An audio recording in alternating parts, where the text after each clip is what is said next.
सच्चिदानंद घन प्रेमानंद स्वरूप नवनिभृत निकुंज महामहिम परम पावन श्री वृंदावन धाम। श्री वृंदावन धाम के लाडिले युगल चंद नव किशोरी नव किशोर और समस्त हित परिकर निज परिकर असीम कृपालु वृंदावन धाम है। असीम सौंदर्य असीम महिमा, पर जब तक हम अपने हृदय को प्रपंच की धरा से ऊपर नहीं चिंतन में बनाते तब तक ये अनुभव में नहीं आएगा। यही वृंदावन धाम है। करोड़ों कल्पतरु यहाँ की एक लता की समानता नहीं कर सकते। तो फिर धाम की जो उदारता है, कृपालुता है, वो हमें कल्याण कर दे, परम पद प्राप्त करा दे या लौकिक पारलौकिक सुखों की प्राप्ति करा दे, ये तो बहुत सहज बात है। धाम की परम उदारता, श्री प्रिया प्रीतम तुम्हारी गोद में खेलने लगेंगे। ये यदि हम धाम को अपना जीवन सर्वस्व मानकर धाम के रहस्य का प्रकाश करने वाले रसिकों के वचनों के अनुसार चलें, बहुत शीघ्र लाभ प्राप्त हो जाए। हमें विश्वास ही नहीं होता कि हमारा भरण पोषण प्रभु से हो रहा है। हमें लगता है कि इतना अर्थव्यवस्था, इतनी भोग व्यवस्था, इतना ये, जब तक एक भी किसी से अपना संबंध और आश्रय बना रहेगा तब तक आपको वृंदावन की ये महामहिमा हृदय में अनुभव में नहीं आएगी। ये भागवत मार्ग जो अनन्यता की जय घोष करता है उसका स्वरूप ही है। हम फंसे अन्य में हैं। हमें 4 दिन का भरोसा नहीं अपने जीवन का, और कल्पनाएं पीढ़ी दर पीढ़ी की कर रहे हैं। यही अज्ञानता है। विश्वंभर भगवान सारे जगत का भरण पोषण करते हैं। जब हम भगवत मार्ग के पथिक हैं तो हमें ये चिंता नहीं करनी चाहिए कि हमारे को इतना अर्थ चाहिए, इतनी व्यवस्था चाहिए, ऐसी परिस्थिति चाहिए, ऐसी अनुकूलता चाहिए। अगर ये बात रहेगी तो हमें प्रिया जो चाहिए ये समझ में नहीं आएगा, ये व्याकुलता हृदय में नहीं आएगी। अच्छे से समझ लीजिए, अनंत ब्रह्मांडों के स्वामी प्रभु हैं। यदि हमने उनका आश्रय लिया है, वो ऐसे ही पापाचरण करने वालों पर भी इतनी दया करते हैं, भरण पोषण उनका भी करते हैं। जो प्रभु को नहीं मानते, प्रभु को कटुवचन बोलते हैं, उनको भी प्रभु मंगल विधान करते रहते हैं। अपने तो शरणागत हैं। कभी एकांत में बैठकर प्रियाजू के चरणों की तरफ तो देखिए।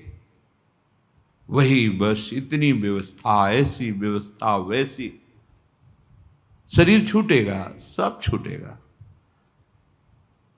जिस लाभ के लिए मुझे प्रियाजू ने अवसर दिया है, इस बात पर दृष्टि नहीं रहती कि यार हमारा भरण पोषण श्री जी करते हैं, वही करेंगे। हमें किसी रिश्ते, नाते, संबंधी, संपत्ति से कोई मतलब नहीं। श्री जी की गरज हो तो भरण पोषण करें, नहीं उनके लिए जीवन है, प्रेरणा करेंगी, टुकड़े मांग करके अपना जीवन व्यतीत करेंगे। पर श्री जी आपके सिवा किसी अन्य का आश्रय नहीं।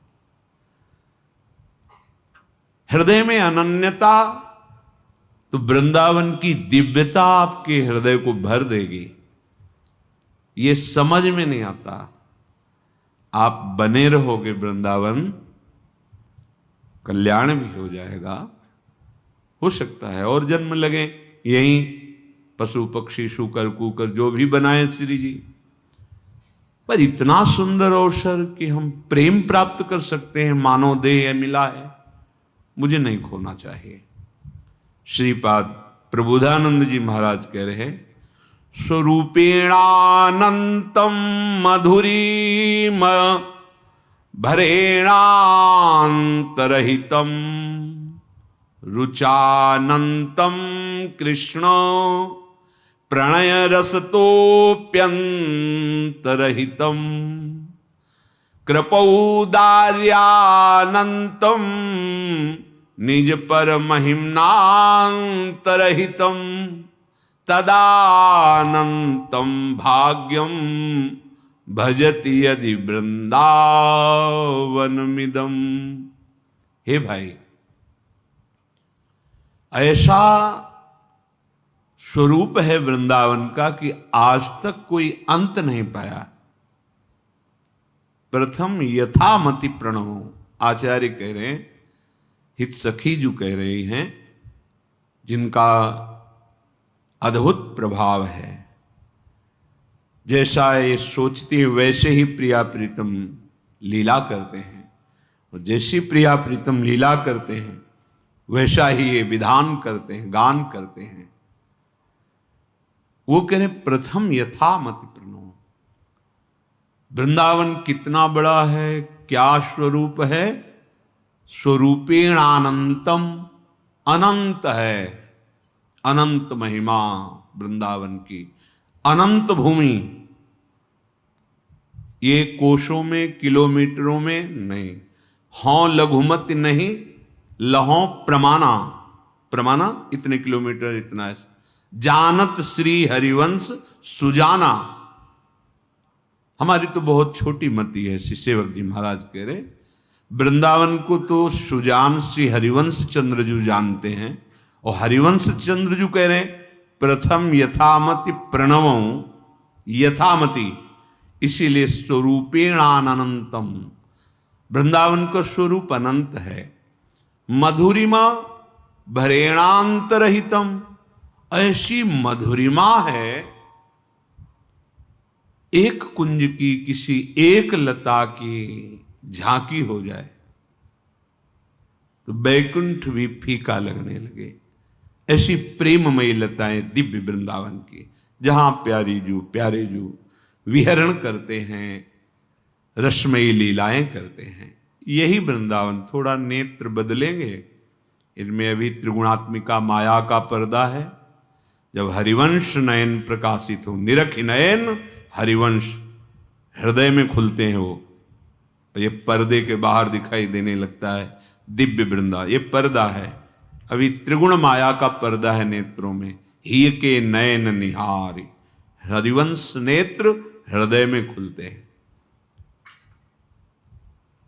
रुचानंतम कृष्णो प्रणय रसतोप्यनंतरहितम, ऐसी रुचि वृंदावन में प्रकट होती है क्योंकि अनंत प्रेम रस का स्वरूप कृष्ण रस, कृष्ण प्रेम अनंत, अबहीं और अबहीं और अबहीं और, अर्थात प्रियाजू,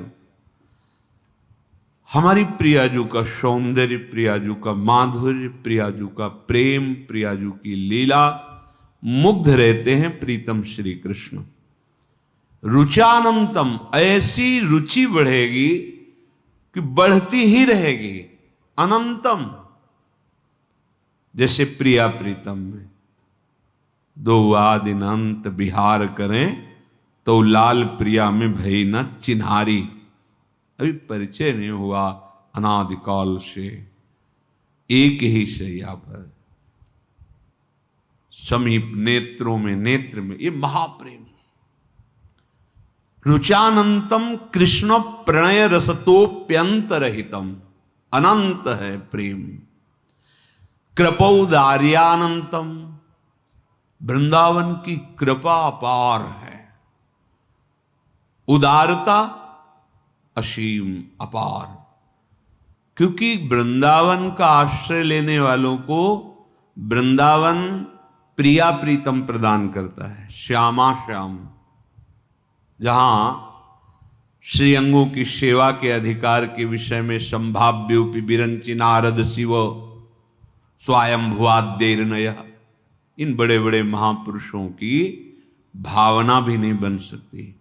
वहां वृंदावन की रजरानी का सेवन, वृंदावन के रसिकों का संग भावना ही नहीं हमें पहुंचा देगा, ये धाम की कृपा।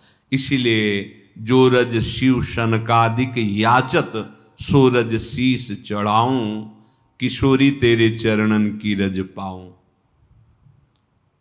निज परम महिम्नांतरहितम तदानंतम भाग्यम भजति यदि वृंदावनमिदम। तुम्हारे भाग्य खुल गए जो तुम वृंदावन आए, दुर्भाग्य नष्ट हो गया। कहीं वृंदावन में रसिकों का संग करके वृंदावन भजन का सार नित्य विहार भजन सर्वोपरि। नित्य विहार भजन अर्थात प्रिया प्रीतम के चरणारविंद की सेवा और भजन में रति हो गई, आप तो अनंत सुख की प्राप्ति होगी। यदि ऐसा नहीं तो कौवेरी धन संपदस्ति किमतो वाचस्पतिर्वाग्मिता, लब्धा किम ततो महेंद्र भवन ऐश्वर्यम स्थितम किम ततः। किम कंदर्प वपुः श्रियाद्भुत तपो योगादि सिद्ध्या च किम, श्री वृंदावन नाम धाम विमुखे सर्वो विडंबो यतः। श्रीपाद कह रहे कुबेर के समान तुम्हें धन मिल जाए तो क्या, शरीर छूटेगा, सब छूट जाएगा। यदि बृहस्पति जैसा ज्ञान तुम्हें प्राप्त हो गया और बृहस्पति जैसी वाणी, किमतो वाचस्पतिर्वाग्मिता, वाणी में बड़ी पटुता है, प्रवीणता है भगवान बृहस्पति के समान, तो क्या। लब्धा किम ततो महेंद्र भवनैश्वर्यम स्थितम किम ततः। देवराज इंद्र जैसा भवन, अप्सराएं, विमान, सुख सामग्री, क्या। श्रीपाद कह रहे किम कंदर्प वपुः श्रियाद्भुत तपो योगादि सिद्ध्या च किम। कामदेव जी जैसा तुम्हारा रूप हो, योग की सब सिद्धियां प्राप्त हो, क्या। श्रीपाद यदि तुम्हें राधा धाम में प्रेम नहीं हुआ, नाम में प्रेम नहीं हुआ, विमुख हो भगवत प्रेम से, तो ये सब श्रीपाद करे श्री वृंदावन नाम धाम विमुखे सर्वो विडंबो यतः। विडंबना है किसी काम का। जो जादू दिखाते हैं जादूगर, कभी देखा है, ऐसे करते हैं तो आदमी का शरीर उठता चला जाता है। बैठे इधर निकले उधर, खुले खुले फील्ड में, ऐसे कोई पर्दा नहीं, ऐसे कुर्सी पे बैठे, देखा सबने ये बैठे और उधर वो बैठा, सब आश्चर्यचकित हो रहे। ऐसे फूल निकाला, गायब हो गया, कागज निकाला, वो निकलता ही चला। छोटे छोटे जादूगर ऐसे आश्चर्य में जादू दिखाते हैं। आपके मन में क्या चल रहा है, वो एक मिनट आपका ये नाम आप ऐसे। योग की सिद्धियां भी क्या, एक जादू ही तो है। अगर भगवत प्रेम नहीं हुआ, देखो जादू ही जैसा है, एक ही समय में बहुत रूपों में होकर बहुत जगह एक ही समय में पर्वत में प्रवेश कर जाना, दूर की बात सुन लेना, बहुत दूर क्या बात कर रहे थे वो भी बता दें, हजारों कोस दूर की बात, बैठे बैठे यहां से बहुत दूर की बात देख लेना, तुम्हारा पूरा का पूरा परिचय बता देना, ये सब कोई लाभ नहीं है, कोई लाभ नहीं। आप आश्चर्यचकित होंगे क्योंकि माया प्रपंच का महत्व है, ये सब मायाकृत ही तो है। श्रीपाद कह रहे हैं यदि तुम्हें भगवत नाम में, राधा नाम में प्रीति नहीं हुई, धाम का आश्रय लेकर सत्संग करके प्रिया प्रीतम को प्राप्त नहीं हुए तो श्री वृंदावन नाम धाम विमुखे सर्वो विडंबो यथा, सब विडंबना है, कुछ लाभ नहीं मिला, व्यर्थ जीवन गया। क्या करो? करे सुक्षीणा धमनी ततो मृजवपु केशो जरत कंथया कौपीने न चीर खंडक कृते नाढ्योति सौम्याकृति तूष्णी कहा सकलाधमाधम इवात्यंतम विदूरे चरण श्री राधा पददास्य नील हृदयो वृंदावने श्याम कृति। हे भाई, ये लाभ है रसिकों का संग करके निरंतर नाम जप करते हुए किसी से कोई अपना संबंध नहीं।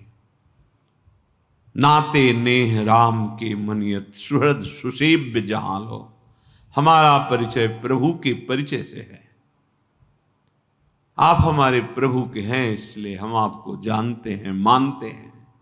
आप प्रभु को नहीं जानते मानते, हम आपको नहीं जानते मानते। हृदय में एकमात्र आराध्य देव की बात, ये ज्यादा मेहनत करने वाला मार्ग नहीं है। बाह्य पसीना चू रहा है तो नहीं, ये विवेक वाला मार्ग है। जो भौतिक मार्ग होते हैं इनमें प्रधानता बुद्धि की, मेहनत की, ऐसा ये विवेक की प्रधानता का मार्ग है। हम सब कुछ करें लेकिन संबंध हमारा प्रिया प्रीतम से अनन्य ना हो पावे, रंग नहीं आएगा। कुछ नहीं बन रहा पर प्रिया प्रीतम के सिवा हमारा कोई नहीं, बात हो गई, रंग चढ़ जाएगा। क्या मेहनत पड़ी? स्वीकृति ही तो हुई ना, कोई फावड़ा नहीं चलाना पड़ा। ये सब बाह्य तप है। जल में खड़े होकर अग्नि के बीच में आदि आदि। प्रेम बहुत दूर है। प्रेम स्वीकृति से होता है। मेरे स्वामी, मेरे प्रीतम, मेरे यार, मेरे प्यार आप ही हो, हे जगदाधार आप ही हो। ये बड़ा दुर्लभ विषय है प्रेम, क्योंकि हम इतना प्रपंच में फंसे हुए हैं कि शरीर से प्रेम, इंद्रियों से प्रेम, भोगों से प्रेम, जनों से प्रेम अपने लगते हैं। सास ससुर दामाद बेटी बेटा परिवार, तो कितने अपने। नाश तो विद्यते भावो ना भाव विद, यही माया फसान किए हुए, यही नानात्व तो हमें फंसाए हुए हैं। श्री राधा पद दास्य सबकी समझ में नहीं आएगा। जब हम श्री राधा दास्य की बात करते हैं, सांद्रानंद घन प्रेम मूर्ति किशोरी, प्रेम ने रूप धारण किया है, मूर्तिमान प्रेम। श्री लाडली जो है भाई, ना श्री जी स्त्री है ना पुरुष। आत्मा को आप क्या बोलोगे? स्त्री पुरुष बोलोगे क्या? जो हमारा स्वरूप है, चाहे स्त्री शरीर में हो, चाहे पुरुष शरीर में हो, चाहे शूकर रूप में हो या चीटी रूप में हो, कोई या देवता हो या ब्रह्मा, आत्मस्वरूप का क्या स्वरूप है? वही सर्वात्मा का प्रेम श्री जी हैं, लाडली जी हैं। स्त्री पुरुष ये तो पांच भौतिक देहों के अंतर्गत मायाकृत रचना में बोला जाता है। आत्मस्वरूप प्रभु किशोरी आत्मानम, वो आत्मस्वरूप है। आप अभी प्रपंच में फंसे इसलिए आपको ये लग रहा है। श्री जी लालजू ये आत्मस्वरूप है।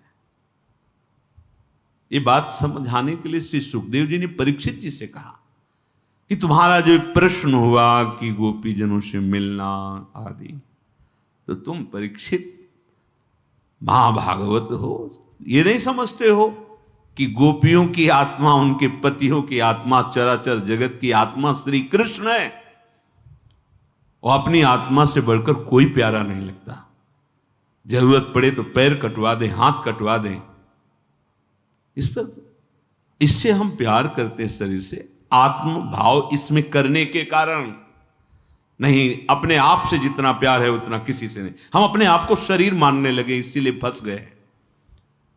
और समस्त आत्माओं की एक महान प्रकाशक वो श्री कृष्ण है, इसीलिए उनको परम आत्मा कहा गया है, परमात्मा, इसलिए उनको परम पुरुष कहा गया है। वही परम पुरुष, वही परमात्मा प्रेम बपु धारण करके महाराज लाडली जी के रूप में है। राधा दास्य नील हृदयो, जब आप श्री लाडली जी के चरणों का आश्रय लेंगे तो जिल प्रभु की प्राप्ति प्रेम बपु कोटि कंदर्प दमनीय श्री लालजू महाराज, वो वही हृदय में तुम्हें नृत्य करते दिखाई देंगे। कैसे वृंदावन में हमें प्रिया प्रीतम मिले, ये हृदय में सब कुछ मिल जाएगा। सब कुछ मिल जाने का मतलब कोई चाह ही नहीं रह जाएगी। आप इतने धनी हो जाएंगे, आप इतने सुखी हो जाएंगे, आप इतने बलवान हो जाएंगे, आपको कोई चाह नहीं रहेगी। बलवान अहम का बल नहीं होता, प्रेम का बल होता है, जिसके अधीन अजित को भी जीत लिया जाता है। प्रेमाधीन भक्त भगवान को भी जीत लेता है। पीछे पीछे मैं फिरूं, कभी न छाड़ू साथ। सुक्षीणा धमनी ततो अमृज बपहु, शरीर में रज लगी है, धोया भी नहीं है। देखो जिस मार्ग में चलना है, यदि आप ये महकने वाले साबुन वाबुन, ये बाहरी चीजें सब त्वचा को खूब धोएंगे, रजोगुण आएगा, भोग वासना बढ़ेगी। क्यों साबुन लगा रहे हो, क्या जरूरत है? अच्छे से आप स्नान कीजिए, वस्त्र से पोंछ लीजिए, हो गया। जीवन में कभी आपको ऐसा नहीं महसूस होगा कि आप गंदे हैं। ये जब भगवत प्राप्ति करनी तो समझिए जरूरत नहीं है इसकी, इसमें माल आसक्ति करने की नहीं जरूरत है। सुक्षीणाधमनी, उचित आहार कर लीजिए।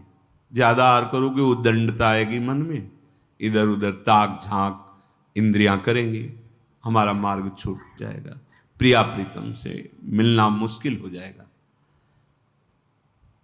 सुक्षीणा धमनी,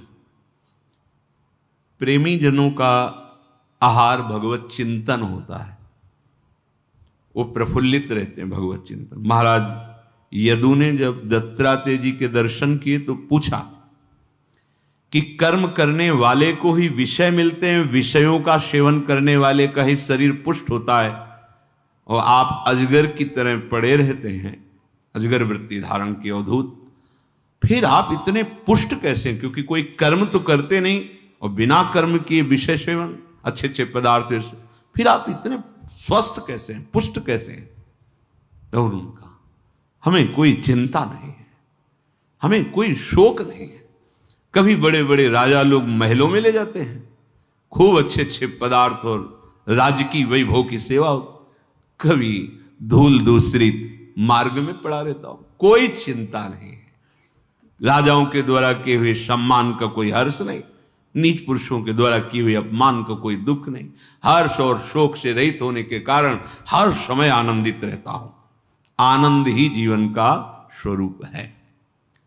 सुक्षीणा धमनी, शरीर को ज्यादा पुष्ट करने के लिए अच्छे अच्छे पदार्थ खाने की जो वृत्ति है वो विषय भोगों की तरफ प्रेरित करती है। इसलिए सावधान, हमारा शरीर जितने से चल जाए। आपका शरीर कमजोर है, अंदर से शक्ति की कमी लग रही है, रुग्णा फल ले लीजिए, दुग्ध ले लीजिए, जो भी आपको उचित लगे। आपका शरीर नहीं मांग रहा है तो स्वाद के लिए नहीं लेना है, उचित अल्पाहार करके, क्योंकि हमें भगवत प्राप्ति करनी है। ये ज्यादा कितना पाएंगे? कभी तो उबो, कभी ऐसा नहीं लगता सुबह पाओ, दोपहर पाओ, शाम पाओ। कुछ लोग तो ऐसे चिड़िया की तरह चुनते ही रहते। दर्शन करने भी जाते हैं तो हाथ में बिसलरी की बोतल होती है, हाँ पानी। अगर घंटा 2 घंटा वहां बैठना पड़े तो शायद पैकेट से वो निकाल के भी पाके। ऐसा नहीं, अपने भगवत मार्ग के प्रति 1 बार या 2 बार चयन करो, 2 बार चयन करो, 2 बार में प्राण पोषण होता रहेगा। जो भी आपको भगवत प्राप्ति करनी है तो ये नियम ले लीजिए कि हमारी भूख बनी रहनी चाहिए, भूख मिटनी नहीं चाहिए। लगना चाहिए कि भूख है, अभी उतना होना चाहिए। हम बड़े बड़े अच्छे महापुरुषों की बातें बता रहे हैं, उनके उपदेश हैं, आपको लगना चाहिए कि भूख है। सुक्षीणा धमनी, थोड़ा ये रजोगुणात्मक शरीर का यहाँ परमार्थ में ज्यादा काम नहीं है, विवेक का काम है। ये आंतरिक यहाँ की मार्ग वृत्ति है। अगर बाहर बड़ा पुष्ट बलवान शरीर तो फिर भोगों की आकांक्षाएं होंगी। ततो अमृज वपु, रज लगा ऐसे अगले पगले से दिखने चाहिए। शरीर में रज लगी है, कहते हैं सबसे कि भाई थोड़ा रज लगा के, धोने की जरूरत नहीं, साबुन लो। जब आप बाहर से रज लगाए रहोगे तो अंदर आपका हृदय साफ हो जाएगा, हृदय निर्मल हो जाएगा। वहीं प्रिया प्रीतम विहरण करते नजर आएंगे। नारायण या गौर श्याम को हृदय निकुंज बसे। पर हम हृदय की गंदगी दूर करने की नहीं सोचते, चमड़ा चिकना होना चाहिए। चाहे अब अगर बाबा जी बन करके भगवत मार्ग के पथिक होकर के हमें चमड़े से प्यार है तो हम श्री जी से, लालजू से कैसे प्यार कर पाएंगे? यही तो आसक्ति का है, हेतु है। भला वो ट्यूब लगाने की जरूरत क्या है, सजाने की शरीर को जरूरत क्या है? हमारा भागवतिक वेश अपने आप में इतना सौंदर्य है, इतना आनंद है, क्योंकि हमारा मन सुंदर हो, हमारी बुद्धि विवेकवती सुंदर। यह है सुंदरता। जिस सुंदरता से हम अध्यात्म में चलते, वो बाहरी उसमें देख रेख नहीं। श्रीपाद कह रहे हैं केशो बपुः केशो, जटाएं। हम अपनी बालों की सुव्यवस्था नहीं करते, खूब धो के साफ कंघी मार के।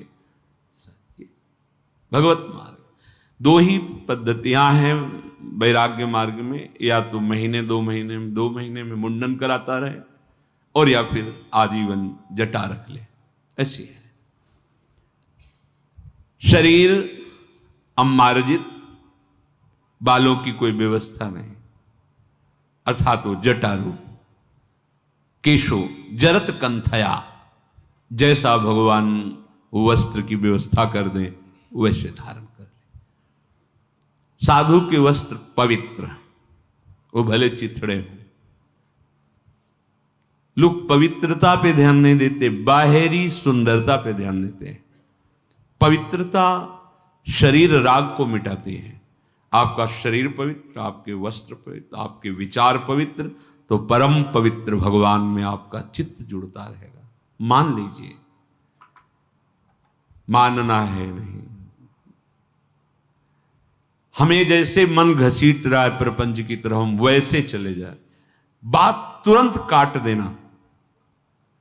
समझो इस बात को, समझो जहां तुम्हें पहुंचना है वहां तुम्हारा कोई साथी नहीं, तुम्हारा शरीर भी साथी नहीं। इससे भी तुम्हें राग त्यागना है। शरीर राग त्यागी ही आत्मानंद का अनुभव करता है, भगवदानंद का अनुभव करता है। कौपीणेन चीर खंडक कृते नाढ्योति सौम्याकृति। आहा, कौपीनवंतः खलु भाग्यवंतः। बहुत आवश्यक है। काछ वाच मन निश्चल राखे, धन धन जननी तेरी रे।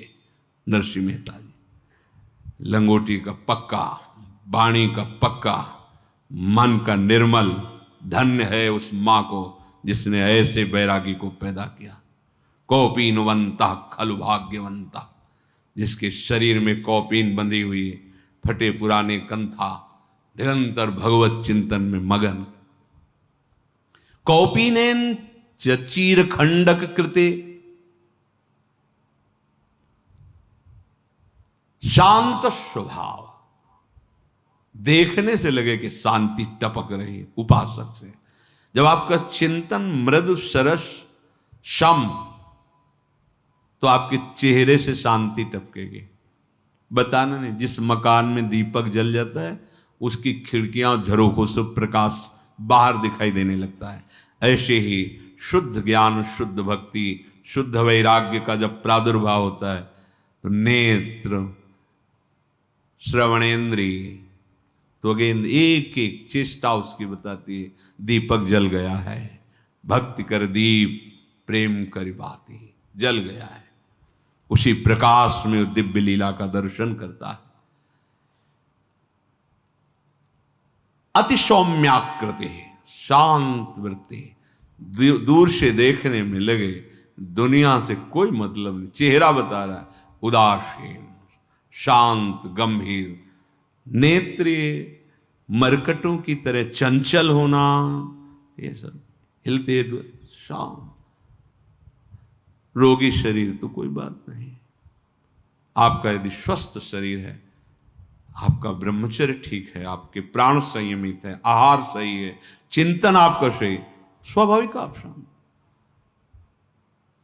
एक गंभीरता, एक सौम्यता, एक शांति, एक आनंद की स्फूर्ति दुनिया के सोचने की उपासक के हृदय में थोड़ी कोई वृत्ति होती है।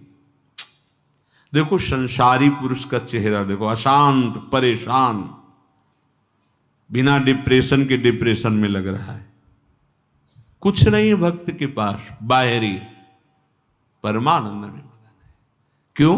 क्योंकि सतत सच्चिदानंद का चिंतन हो रहा है। शांत, सौम्य, चीरखंडक कृति नाड्योति सौम्याकृति, शांत स्वभाव। कोई ये न जान पावे कि तुम कितनी धरा के हो। महापुरुषों से सुना है, कोई कितनी भी परखी लगा ले, वो ये समझ ही नहीं पाए हो क्या तुम। पूरा जीवन व्यतीत हो जाए, अगर महापुरुष अपना परिचय न दे तो जान ही नहीं सकते। उनके ऐसे खेल होते हैं, उनकी ऐसी चेष्टा होती है कि साधारण मनुष्य यही समझेगा कि हमसे भी कोई खास बात नहीं, हम देख रहे हैं। अपने को जिस वस्तु की प्राप्ति करनी है उसमें प्रदर्शन की आवश्यकता नहीं, हमारी तरफ से नहीं। इष्ट देव जैसा चाहे करे, हमारा कहीं किंचन मात्र कोई यश, कीर्ति, प्रतिष्ठा, मान आदि की भावना यदि है तो हो सकता है मिल जाए, पर बात बनेगी नहीं जिस कार्य के लिए हमें मानव देह मिला है और ये उपासना पद्धति मिली है। अगर आप आराध्य देव में तन्मय, तो आराध्य देव की लीला होती जगत मंगल करने के लिए। बिस्तरे सब जग विमल कीरति, साधु संगति नाटरे। तूष्णीका सकलाधमाधम इवात्यंतम विदूरे चरण। सदैव अपने हृदय में ये भाव बना रहे, मैं बहुत अधम हूं, मुझे तो सिर्फ प्रियाजू ने स्वीकार कर लिया है, युगल सरकार ने, वस्तुतः मैं इनके योग्य नहीं हूं। हृदय में होना चाहिए, वाणी से भले मत बोलिए, हृदय में ये बात होनी चाहिए। हम वाणी से दैन्यता की बात करते हैं, हृदय में अहंकार होता है, बात नहीं बनती। वाणी से बोलने की जरूरत नहीं, वो हृदय में रहता है। जब ऊंचाई का दर्शन होता है तो फिर अपनी लघुता का अनुभव होता है, जब नीचे देखते हैं तो अपनी उच्चता का अनुभव होता है। उपासक महान को देखता है, इसलिए लघु भाव उसमें स्थित रहता है। अपने में कोई भी गुणाभिमान न होना, सकलाधमाधम इवात्यंतम, ये बात हमारे हृदय में बैठ जाए कि वस्तुतः मैं अधम हूं।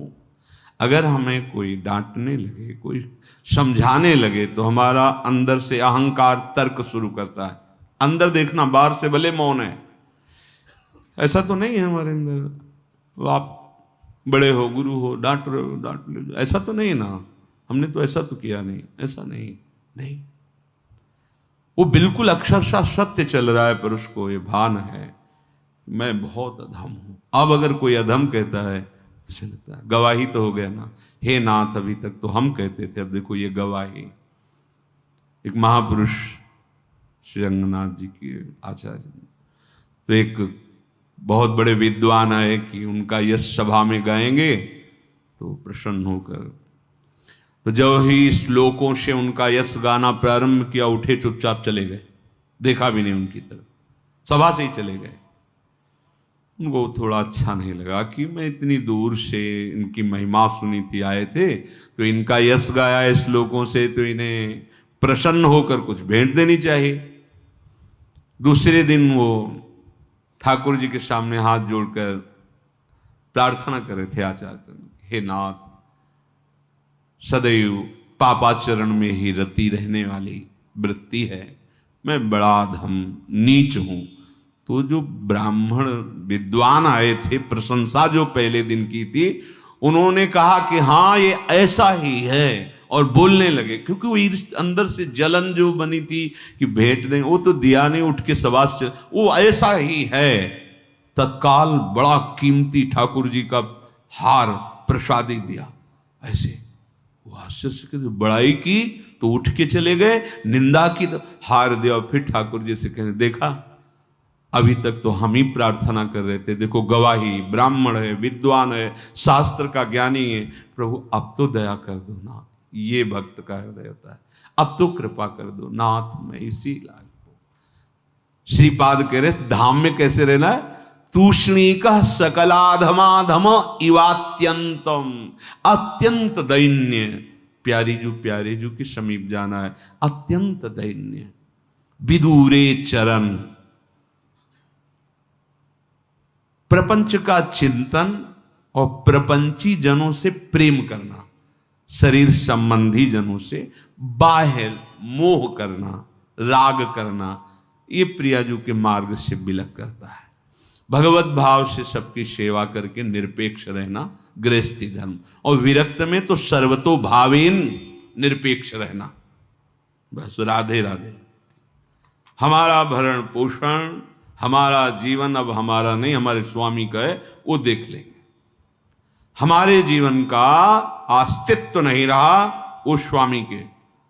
हम कभी जैसे किसी से बात करते हैं तो हम उनकी जबान पर श्री जी नहीं देखते, श्री जी के भरोसे, श्री जी का, श्री जी नहीं, भरोसा श्री जी का वाणी में, हृदय में और चेष्टा में नहीं। हमारे पास इतना तप नहीं है कि हम महारानी जी को रिझा सकें, आज तक कोई रिझा भी नहीं पाया तप आदि से। अपनापन, अत्यंत विदूरे चरण, दूर, ये अंदर से बात जब समझ में आ जाएगी तो हो जाएगा। भगवत संबंध से सब हमारे, शरीर संबंध से कोई हमारा नहीं, शरीर ही हमारा नहीं तो शरीर संबंध क्या, इसी को हम स्वीकार नहीं करते तो इसके संबंधों को क्या स्वीकार करना। निवृत्ति मार्ग, प्रवृत्ति मार्ग, प्रवृत्ति मार्ग में सब भगवत स्वरूप, प्रभु की प्रसन्नता के लिए सब कर मांगे एक फल, राम चरण रति हो। जिसकी भी सेवा करे उसका फल हो, आराध्य देव के चरणों में प्रेम हो।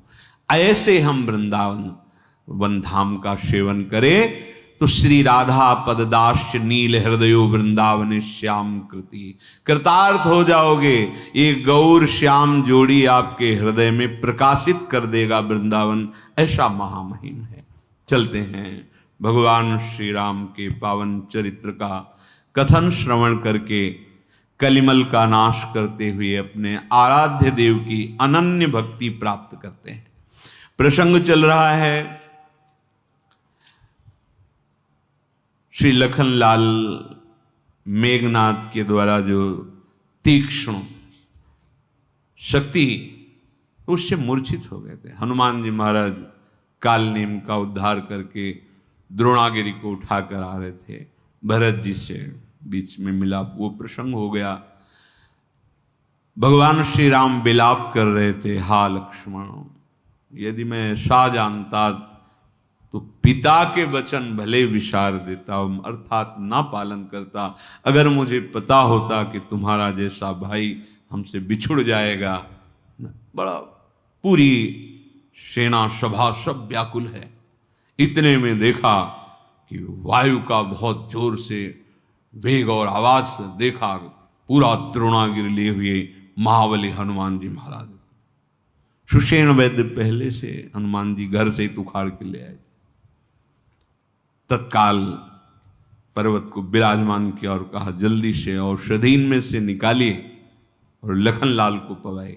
राम जी ने हर श्री राम भेटेऊ हनुमाना, अति कृतज्ञ प्रभु परम सुजाना। गले से लगा लिया हनुमान जी को। सुषेण वैद्य ने लखनलाल को संजीवनी बूटी पिलाई। जैसे कोई सो के उठा ऐसे लखनलाल उठ गए। भगवान श्री राम ने लखनलाल को हृदय से लगाया। अब तो जय श्री राम के नारे गूंजने लगे। पूरी सेना में भालू वानर सब आनंदित हो गए। हनुमान जी जैसे सुषेण जी को लाए थे वैसे ही लंका में पहुंचा दिए, घर को स्थापित कर दिया। गुप्तचरों ने बताया कि महाराज लक्ष्मण जी तो जीवित हो गए। कैसे? वो तो वीर घातनी शक्ति थी, बच ही नहीं सकते थे। वो आपके सुषेण वैद्य ने बचा लिया। पूरा घर सहित हनुमान जी ले गए थे। ऐसा हो बहुत विषाद को प्राप्त हुआ कि मानो विजय मिलते मिलते छूट गई। एक भाई पधार जाता तो दूसरे पर तो हम भारी पड़ ही जाते। बहुत विषाद, व्याकुल हो गया। अब कोई उपाय नहीं दिखाई दे रहा था कि कैसे हम परास्त करें। एक ध्यान में आया कि अभी कुंभकर्ण सो रहे। बड़े सुभट सैनिकों को साथ लेकर कुंभकर्ण के पास विविध उपायों के द्वारा जगाने की चेष्टा की। तब कुंभकर्ण जगे। वो जगे ऐसा दिखाई दे रहा था मानो मूर्तिमान काल आंख खोल के बैठा हो। पहाड़ जैसा शरीर विशाल का है। रावण की तरफ देखा, कहा भाई ये उदासी कैसी, कभी नहीं देखा तुम्हारे मुख में। तुम्हारा मुख श्रीहीन कैसे हो गया, तेजहीन कैसे हो, उदासी का कारण। सब पूरी बात बताई। शूर्पणखा का नाक कान काटा जाना, फिर सीता जी का हरण करना, सब पूरी बात। और ये भी बताया कि बड़े बड़े योद्धा मारे गए हैं। बानरों ने, भालुओं ने बड़े बड़े राक्षसों का वध कर दिया है। दुर्मुख, देवांतक, नरांतक, अतिकाय, अकंपन, महोदर, ये सब मारे गए। कुंभकर्ण ने कहा ये क्या कर बैठा तू? अरे मूर्ख, ये क्या कर बैठा? जगदम्बा हरियान अब सठ चाहत कल्याण। जगत जननी जानकी का अपहरण करके इतना भारी अपराध किया, अब अपना कल्याण चाहता है। भल न कीन्ह तै निशिचर नाहा, अब मोहि आई जगाए ही कहा। अजहूं तात त्यागी अभिमाना, भजहु राम होई ही कल्याणा। दशानन तूने अच्छा नहीं किया। अब आकर क्यों जगाया? जब सीताहरण करने जा रहा था तब जगाकर मुझसे पूछ लेता। अरे अभिमानी, अभिमान छोड़कर श्री राम की शरण में जा और उनका भजन कर, तेरा कल्याण हो जाएगा। कुंभकर्ण उपदेश कर। रावण तू उनसे बैर ले रहा है, हनुमान जी सरीखे जिनके सेवक हैं। तूने रघुनाथ जी को मनुष्य जाना क्या? हाय भाई, तूने वो बुरा कार्य किया, अब तुझे कोई नहीं बचा सकता। देवताओं का विरोध किया, जिसके शिव ब्रह्मादि देवता सेवक हैं, उन प्रभु से विरोध कर बैठा। एक समय नारद जी हम पर बहुत प्रसन्न हुए थे, तब मुझे बताया था कि भगवान तुम्हें दर्शन देंगे, रघुकुल में अवतरित होंगे, वनवास में आएंगे। अगर मुझसे पहले जगा के पूछ लेता तो मैं तुम्हें बता देता कि ये कोई मनुष्य नहीं, साक्षात भगवान अवतरित हुए। ठीक है, आ मेरे हृदय से लग भाई, क्योंकि मैं अब अपने नेत्र सफल करूंगा जाके। नारद जी ने कहा था भगवान का दर्शन, अब मैं नेत्र, आहा श्याम गात सरसी रूह लोचन, देखो जाई तापुत्र मोचन, राम रूप गुण सुमिरत, मगन भयो छन एक। भगवान के रूप का ध्यान कर पुलकित हो गया कुंभकर्ण। बोला भाई हृदय से लग जा, मैं अपने प्रभु के दर्शन करने जा रहा हूं, अब वापस नहीं आऊंगा। रावण ने कहा तो जिसके लिए जगाया था तो उपदेश कर रहे। इशारा किया, करोड़ों बड़े बड़े ड्रम जैसे मटके मदिरा के, हजारों भैंसों की लाइन सामने खड़ी कर दी और कहा भैया अभी सो के उठे, पहले ये तो खाओ। मदिरा पान करके भैंसे आदि, महिष खाई करी मदिरा पाना, गर्जा बज्रा घात समाना, कुंभकर्ण दुर्मद रन रंगा, चला दुर्ग तज सेन न संगा।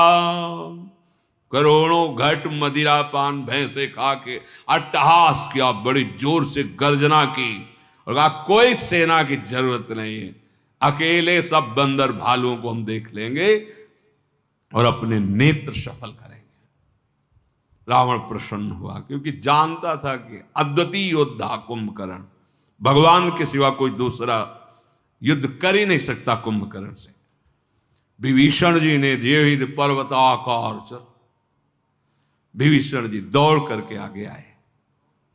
देखी विभीषण आगे आयो, पर्यु चरण निज नाम सुनायो, अनुज उठाई हृदय तेहि लायो, रघुपति भक्त जानी मन भायो।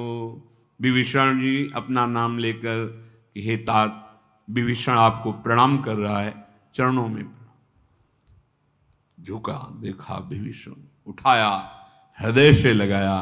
ओ तुम तो बाजी जीत गए भाई, भगवान के चरणों की शरण ले ली, तुम तो जीत गए।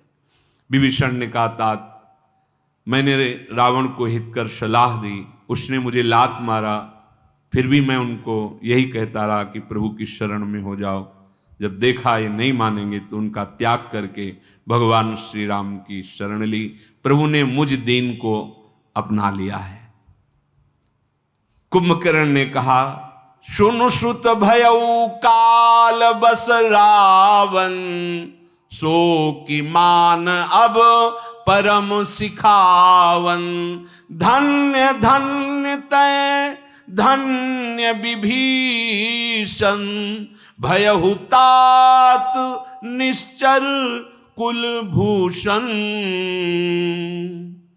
कुंभकर्ण ने कहा पुत्र, ये रावण अब किसी के सुनने वाला नहीं है, काल के वशीभूत हो गया है, सर्वनाश उसका निश्चित है क्योंकि उसने जानकी जी का अपराध किया। अब वो शिक्षा किसी की नहीं मान सकता। विभीषण तुम धन्य हो, धन्य हो, धन्य हो, तुम राक्षस कुल के भूषण हो। भाई तूने मेरे कुल को देदीप्यमान कर दिया। शोभा सुख के समुद्र, अतुलनीय अनंत महिमा जिनकी, उन प्रभु की तुम शरणागति स्वीकार की। धन्य हो गया हमारा कुल, सो कुल धन्य उमा सुन। कुंभकर्ण का धन्य धन्य तय धन्य विभीषण, धन्य हो गया तुम्हारा जीवन। सदैव मन वचन कर्म से कपट का त्याग करके श्री राम के अनुकूल रहना। कुंभकर्ण ने आदेश किया, भाई भाग जाओ हमारे सामने से, इस समय मुझे अब कुछ सुनाई नहीं दे रहा, मैं काल के अधीन हो गया हूं। जाओ न निज पर सूझ मोई, भयउ काल बसवी। इस समय मेरे काल खोपड़ी पे सवार है। कौन अपना कौन पराया कुछ सूझ नहीं रहा, अब तुम जाओ, हमारे सामने से भाग जाओ। विभीषण को धन्यवाद देकर विभीषण भाग चले। प्रभु के समीप आए और कहा, हे प्रभु, ये पर्वताकार विशाल देह वाला रणधीर महाबलवान कुंभकर्ण पधारा है। प्रभु आपसे ही संभलेगा, मैं जानता हूं ये किसी और से संभलेगा नहीं। जब बानर भालुओं ने देखा कि कुंभकर्ण, तो किलकारी मार के पर्वत वृक्ष लेके दौड़े एक साथ, उसके ऊपर पर्वत डाल रहे, वृक्ष डाल रहे, तो जैसे कोई फूल ना फेंके ऊपर, कोई असर नहीं।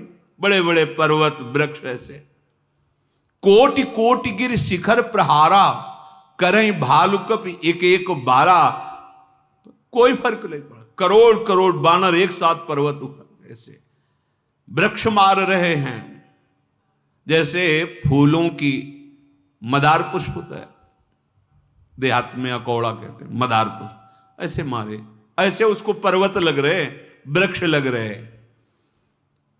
रौंदता हुआ बंदर भालुओं को, तो हनुमान जी महाराज ने देखा, ये तो जहां पैर रखता है हजारों मसल जाते हैं। छलांग मारी और जाकर के एक घोसा उसकी छाती पे मारा। व्याकुल होकर कुंभकर्ण गिर गया।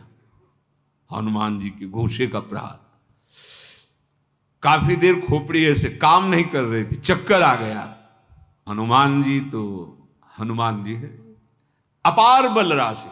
भीम से कह रहे थे कि ये जो हमारा रूप देख रहे हो, बल देख रहे हो, ये केवल तुम्हारे लिए इतना किया है नहीं, और भी अनंत का दास अनंत महिमा युक्त है, अनंत बल युक्त है।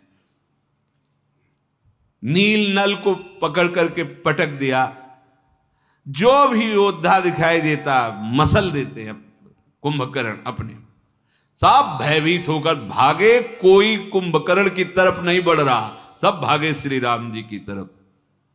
दौड़ करके सुग्रीव को पकड़ा, ऐसे अंगद को एक मारी ला, मूर्छित हो गया। अपरिमित बल की सीमा कुंभकर्ण गरज रहा है सुग्रीव को पकड़े हुए। सुग्रीव बस नहीं चल रही कि निकले, कांख में दबाया, क्योंकि हाथों से पीटना है, मारना है औरों को भी। कांख में दबे सुग्रीव जी। भगवान शंकर जी कहते हैं सब राम बल से युक्त हैं, केवल प्रभु लीला कर रहे हैं। जैसे छोटे से सर्प के बच्चे के साथ गरुड़ खिलवाड़ कर रहे हों, ऐसे है भगवान के लिए। नहीं तो भ्रकुटी भंग जो काल ही खाई, ताई की सो है ऐसी लड़ाई। जिनके भ्रकुटी के वक्र हो जाने पर विश्व का संहार हो जाता है, उनको ये कोई कुंभकर्ण, ये कोई लड़ाई उनके लिए।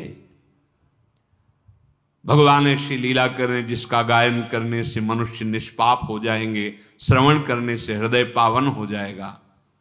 सुग्रीव जी मूर्छित दबे थे कांख में, जब चेतना आई तो देखा कांख में दबे, एकदम ऐसे ढीले हो गए कि मानो मृत हो गए। कुंभकर्ण ने देखा कि मृत हो गए तो छोड़ दिया। जेवी छोड़ा तो सुग्रीव जी छलांग लगाई और उसके नाक कान दांतों से काट लिए। अब तो उछल करके आकाश की तरफ बढ़े। नाक कान कटने से उसके खून ऐसे बह रहा है जैसे गेरू के पहाड़ से गेरू की धारा बह रही हो, लाल लाल। जय श्री राम, जय रघुनाथ, जय कृपा निधान। सुग्रीव जी ऐसे जयकार। बहुत क्रोधित हुआ नाक कान कट जाने पर। अब तो बानरों के ऐसे शास्त्र दल को पकड़ते, ऐसे मुंह पे डाल लेते। कुछ तो दांतों में पिसते, कुछ कान की जगह से निकल जाते, कुछ नाक की जगह से निकल जाते हैं। बड़ा भयंकर रूप है। भागे बानर भालू, जय रघुवंशमणि, प्रभु रक्षा करो। ये महाकाल जैसा दिखाई दे रहा है, इससे कैसे बचेंगे। रण में किसी में उत्साह नहीं रह गया कुंभकर्ण के सामने खड़ा हो जाए, ऐसा बलशाली। क्रोधित हुआ काल के समान, वैसे ही भयानक। नाक कान कटे हुए, रक्त की धारा। करोड़ करोड़ बानरों को एक एक घूसे से, एक एक थप्पड़ से मार रहा है। विशाल काय करोड़ों बानर पकड़ करके जैसे कोई उपटन लगाया जाए, ऐसे मसल रहा है अपने शरीर पर। बानर भालू के समूह नष्ट होते जा रहे हैं। रण में मदमत अट्टहास करता है कुंभकर्ण। अब लग रहा है मानो विधाता पूरी सृष्टि का विनाश करने के लिए ही से रचा था। सब योद्धा भाग खड़े हुए। कुंभकर्ण ने देखा कि बानर सेना, भालू सेना सब तितर बितर। भगवान श्री रामचंद्र जी ने अपनी सेना को व्याकुल देखा। कहा, हे सुग्रीव, विभीषण, लक्ष्मण, तुम सेना को संभालो, मैं इस महाबलशाली को देखता हूं। सारंग धनुष, कमर में तरकश, शत्रु सेना का दलन करने वाले जे भी धनुष को खींचकर टंकार किया। कुछ सुनाई नहीं दे रहा कुंभकर्ण को, इतनी जोर की आवाज सारंग धनुष की। 1,00,000 बाण एक बार में संधान किए भगवान ने, और वो पंख वाले बाण उसके शरीर में प्रवेश कर रहे हैं। छाती, सिर, भुजदंड अन्य राक्षसों के कट कट करके गिर रहे हैं। बाण लगते ही मेघ की तरह वो गर्जना कर रहा है। प्रभु के बाण जो छूटे थे कुंभकर्ण के कुछ शरीर में, कुछ उनके आसपास जो सैनिक थे उनको। कुंभकर्ण ने भर नेत्र प्रभु को देखा। अंदर से बहुत भक्ति रखता है प्रभु के प्रति। पीछे सुना रावण को उपदेश, भर नेत्र देखा, हो भाग्य में, हो भाग्यमम अमित दे राम कृपाशु। बड़े बड़े ऋषियों के ध्यान में जो प्रभु आने वाले, वो आज हमारे नेत्र गोचर है। बड़े भाव से भगवान के दर की, कितना हो भाग्यवंती इनके हाथ से होगा। क्षण मात्र में भगवान ने सारी सेना का जो कुंभकर्ण के साथ आई थी उसको नष्ट कर दिया। बानर योद्धा भगवान को जब देखा तो फिर पहाड़ और वृक्ष लेकर उस पर प्रहार करने लगे। रघुनाथ जी ने फिर कुंभकर्ण पर अपने भयानक अमोघ बाण छोड़े। जैसे बिजलियां बादल में समा जाती हैं, ऐसे भगवान की तेजस्वी बाण विशालकाय कुंभकर्ण के शरीर में, और वहां से रुधिर बह रहा है। वो बार बार रावण की दुहाई करता हुआ भगवान की तरफ आगे बढ़ा। भगवान देख रहे हैं कि बानर सब जितना भी प्रयास करे वो निष्फल जा रहा है। कान तक खींच करके 100 बाण संधान किए, कुंभकर्ण के शरीर में लगे और दौड़कर भगवान की तरफ बढ़ा। पृथ्वी डोलने लगी उसके दौड़ने से, और एक विशाल पर्वत उखाड़कर भगवान पर प्रहार। देखो,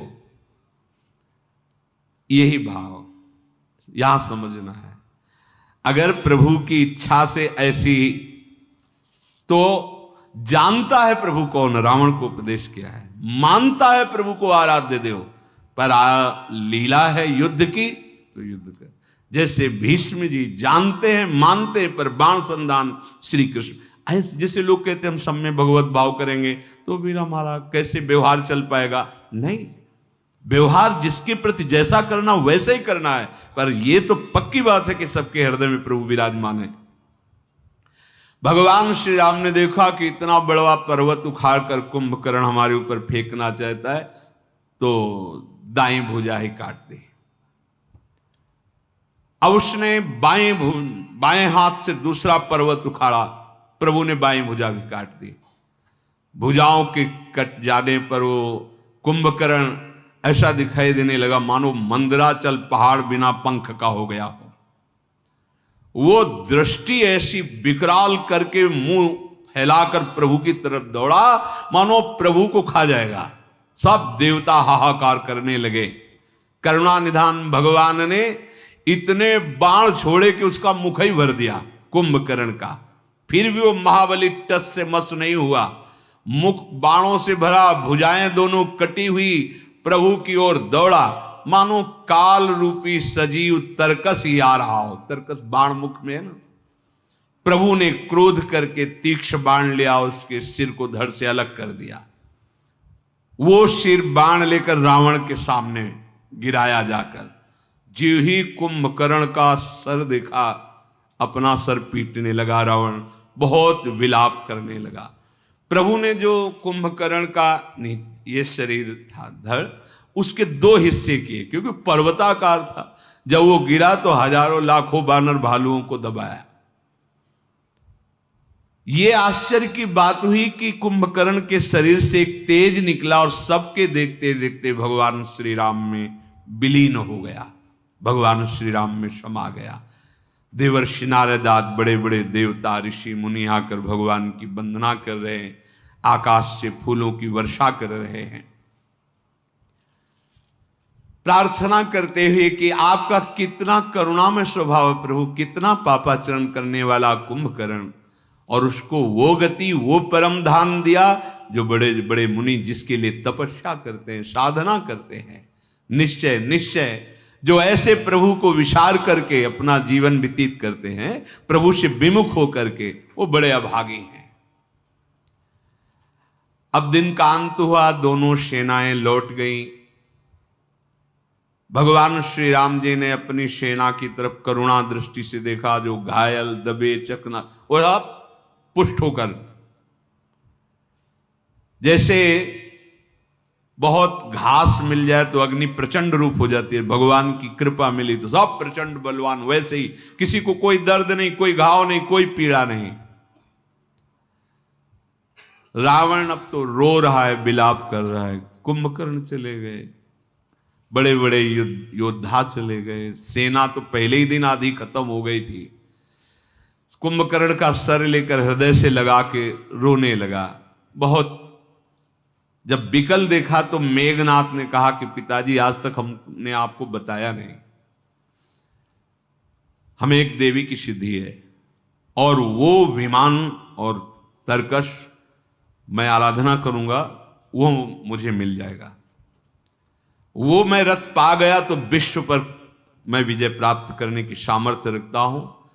अब डींग तो हाँकूंगा नहीं, अब कल आप देखिएगा मैं क्या करूंगा, आप रोना बंद कीजिए। प्रातःकाल हुआ, दोनों ओर के योद्धा जय जयकार अपने अपने स्वामी की करते हुए युद्ध के लिए। पहले तो मेघनाथ ने माया में रथ पर सवार होकर के आकाश में आया, गरजा, शक्ति शूल तलवार कृपाणास्त्र शस्त्र सब बरसा रहा है। बानर पर्वत ले रहे हैं, वृक्ष ले रहे हैं, पर उनको दिखाई दे कि कहा है कौन बरसा रहा है, वो माया में रथ पे सवार दिखाई नहीं दे रहा। ऐसे बाणों से बींध देता कि जिससे पिंजड़े में पक्षी को बंद कर दे, ऐसे करोड़ करोड़ बानर भालुओं को अपने बाणों से कैद कर देता। कहां जाए, व्याकुल हो गए, हा राम ऐसा पुकारने लगे। मेघनाथ की इस बाणों से हा हनुमान, हा मारुति नंदन, अंगद, नील, नल, ऐसे बानर पुकार रहे हैं। लक्ष्मण जी ने देखा कि सब बड़े बड़े यूथपति बानर उसकी कैद में, बाणों की कैद में। सुग्रीव, विभीषण, इनको तो मूर्छित ही कर दिया है बाण मार के। वो रघुनाथ जी के ऊपर बाण छोड़ने लगा माया में रथ पे चढ़ के, और वो बाण नागपाश से युक्त थे। बांध लिया जाकर के भगवान को नागपाश में। लक्ष्मण जी भी मूर्छित हो गए, रघुनाथ जी भी मूर्छित हो गए। बड़ा कौतूहल, कोई सेना में नहीं बचा। सब बंदरों को, करोड़ करोड़ बंदरों को ऐसे पिंजड़े में जैसे बंद कर दे, ऐसे बाणों से यूथपतियों को मूर्छित कर दिया, जर्जर कर दिया, और भगवान को नागपाश से बांध दिया। बहुत बली मेघनाथ। ब्याल पास बस भय खरारी, स्वश अनंत एक अविकारी, नटिव कपट चरित कर नाना, सदा स्वतंत्र एक भगवाना।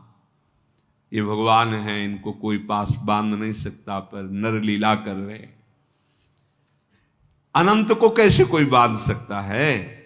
भगवान तो अनंत महिमा युक्त है।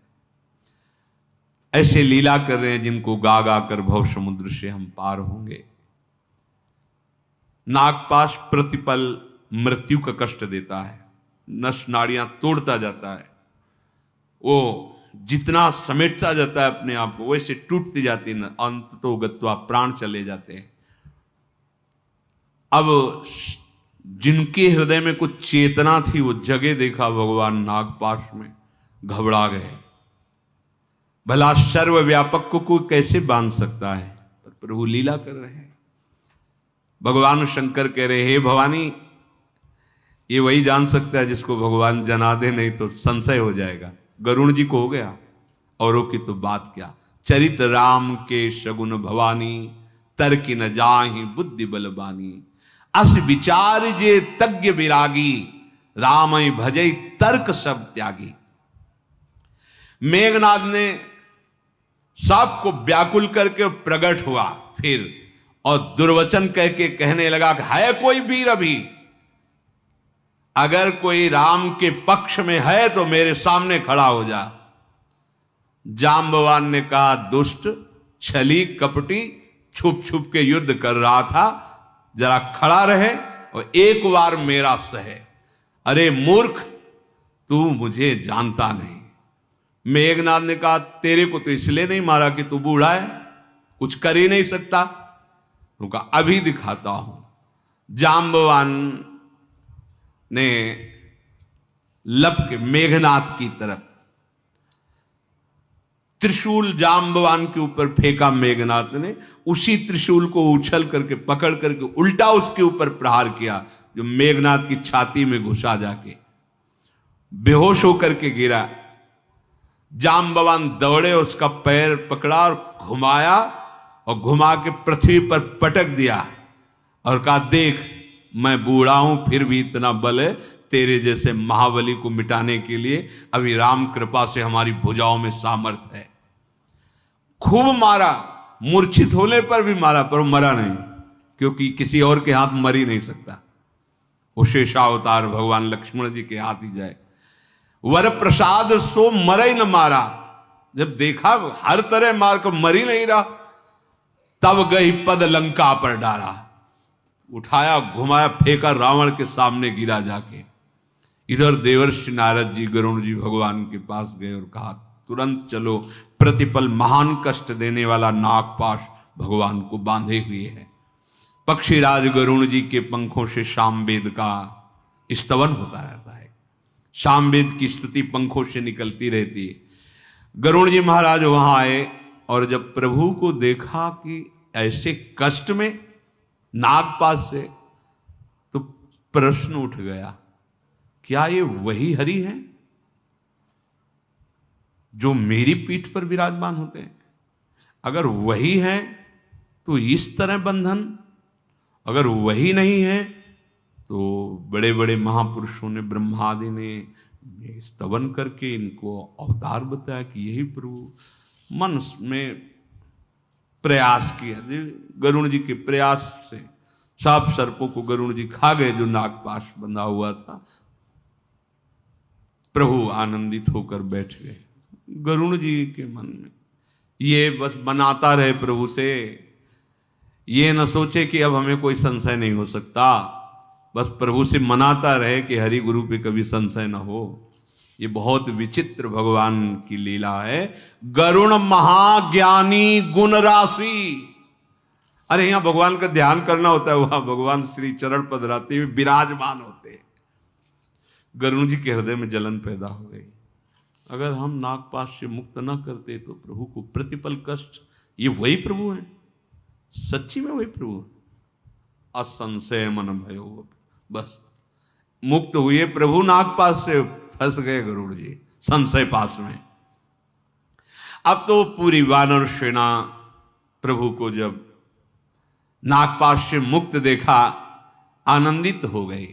पर्वत वृक्ष पत्थर नख यही उनके अस्त्र शस्त्र है, भाग पड़े लंका की तरफ। जब मूर्छा छूटी मेघनाथ की तो देखा अपने पिता की गोद में सर, बड़ा शर्म लगी उसको कि हमने कहा था कल हम दिखाएंगे, और ये क्या हुआ, या तो मूर्छित इनकी गोद में पड़े हैं। उनका पिताजी, ये तो जो हम कल कह रहे थे वो इसके लिए नहीं कह रहे थे, अजय रथ अब मिलेगा, अब मैं देवी की जाकर के यज्ञ करता हूं, हवन करता हूं, फिर कोई हमें परास्त नहीं कर सकता, और आप निश्चिंत। तुरंत उठा, गुफा में प्रवेश किया। विभीषण जी के भी गुप्तचर लगे रहते, तुरंत सूचना दी कि अगर ये देवी को हवन के द्वारा अपना कार्य पूर्ण कर लिया तो अजय हो जाएगा, ऐसा रथ हो, ये सब मिलेगा। ये दुष्ट महामायावी अगर उस रथ को प्राप्त कर लिया तो जीतना मुश्किल हो जाएगा। विभीषण जी ने भगवान श्री राम से कहा, प्रभु वही उपाय करो, इसका यज्ञ सिद्ध ना होने पावे। मेघनाथ फिर जीता नहीं जा सकता, प्रभु आप भी जानते हैं। रघुनाथ जी ने बड़ा सुख माना और अंगद जी आदि को बुलाया और कहा, जल्दी जाओ यज्ञ को विध्वंस कर दो। लखनलाल से कहा, जाओ, देवता लोग बहुत भयभीत हो रहे हैं, भाई सुनो, बुद्धि से काम लेना, विवेक से काम लेना, वो बहुत बलवान है, मायावी है, निशाचर है, जिस तरह से उसकी शक्ति नष्ट हो ऐसा उपाय करना। जाम्बवान, सुग्रीव, विभीषण, तुम लखनलाल की सुरक्षा में रहो। लखनलाल तुम मेघनाथ को नष्ट करना, अंगदादि तुम यज्ञ को नष्ट करो। भगवान का आदेश हुआ। लखनलाल ने प्रभु के चरणों में प्रणाम करके प्रताप को हृदय में धारण करके गंभीर वाणी में कहा, प्रभु आज मैं उसे बिना मारे यदि आ जाऊं तो आपका दास न कहलाऊं। आज मेघनाथ का अंत निश्चित है। यदि सैकड़ों शक्तियां भी वो प्राप्त कर ले और भगवान शंकर भी सहायता करें तो रघुवीर की दुहाई, आज मैं उसे नष्ट कर दूंगा। रघुनाथ जी के चरणों में शरणवाकर शेषावतार भगवान लखनलाल जी चले। अंगद, नीलमयंद, नल और हनुमान जी ये जाके देखा कि भैंसों को काट काट करके रक्त की आहुति दे रहा है मेघनाथ। जाकर के अंगद जी ने लात मारी, बोले रण से भयभीत होकर अब यहां पूजा करने बैठा है। इतना मारा चारों तरफ से, पर वो इतना धैर्यवान की आहुति नहीं बंद कर रहा। इतने पिटने के बाद भी उसकी पूजा में कोई विघ्न नहीं। सब बानरों ने प्रशंसा की, वीर तेरे जैसा धैर्यवान नहीं देखा। जब नहीं उठा तो बाल पकड़कर नोचते हैं, उखाड़ते हैं, लातों से मारते, दांतों से काटते हैं। अब कहां तक करे? त्रिशूल लेकर उठ पड़ा अपने आसन से। अब भागे सब बानर वाले, क्योंकि लक्ष्मण जी के समीप पहुंचना था। जहां लक्ष्मण जी थे वहां जा खड़े हो गए। क्रोध में भरा हुआ मेघनाथ भयंकर नाद करता हुआ हनुमान जी अंगद जी की तरफ क्रोध करके दौड़ा। मारा त्रिशूल मेघनाथ ने अंगद जी पर और हनुमान जी पर। फिर लक्ष्मण जी पर प्रचंड शक्ति का प्रहार किया। लक्ष्मण जी ने कहा कि उस बार स्वीकार किया था, इसलिए कोई भी तेरी प्रचंड शक्ति हमें छू नहीं सकती। दो टुकड़े करके फेंक दिए। लखनलाल शेष के अवतार भगवान अनंत लीला के लिए हनुमान जी की सेवा बनी और सब। नहीं तो कोई शक्ति, उनको कोई शक्ति स्पर्श कर, फिर भी छोड़ा, प्रचंड शक्ति छोड़ा। लक्ष्मण जी ने उसे दो टूक करके फेंक दिया। हनुमान जी युवराज अंगद क्रोध करके मेघनाथ पर चोट करने लगे। सब एक साथ प्रहार करते हैं, काल की तरह भयंकर होकर सबको पीड़ा पहुंचा रहा, कोई फर्क नहीं पड़ता मेघनाथ के ऊपर। लक्ष्मण जी ने भयानक बाण छोड़े। जो ही देखा लखनलाल के वज्र के समान ये बाण है, अंतर्ध्यान हो गया, कई रूपों में हो गया। ये कोई भजन की सिद्धि नहीं, कई रूपों में मायावी राक्षस कई रूपों में हो गया, कई रूपों से युद्ध करा। कौन सत्य मेघनाथ है पहचानना मुश्किल है। कभी प्रकट हो जाता, कभी छिप जाता, कभी बहुत रूपों में हो जाता। डर गए बानर भालू सब। लक्ष्मण जी ने कहा कि तुम डरो मत, बहुत खेल हो चुका, इस पापात्मा का मायामय खेल मैं बंद करना जानता हूं। कौशलापति श्री रामचंद्र जी का स्मरण करके लखनलाल ने बाण का संधान किया। वो अमोघ बाण सीधे उसकी छाती पे लगा। जे ही वो बाण छाती पे लगा, देखो अंतिम समय क्या बोल रहा है। रामानुज कहा राम कहा, अस कही छाड़ सी प्राण। धन्य धन्य तव जननी कहे अंगद हनुमान। कहाँ है लक्ष्मण, कहाँ है राम, ऐसा मतलब विरोचित वैर भाव। लेकिन अंतिम समय लक्ष्मण जी का, राम जी का स्मरण कर रहा है। हनुमान जी ने कहा धन्य है तेरी माँ को जो अंतिम समय तो भगवान का स्मरण करते हुए जा। ये बहुत मंगलमयी बात है। इसीलिए हमारे प्रभु से कैसे भी भाव जोड़ दे परम मंगल हो जाता है।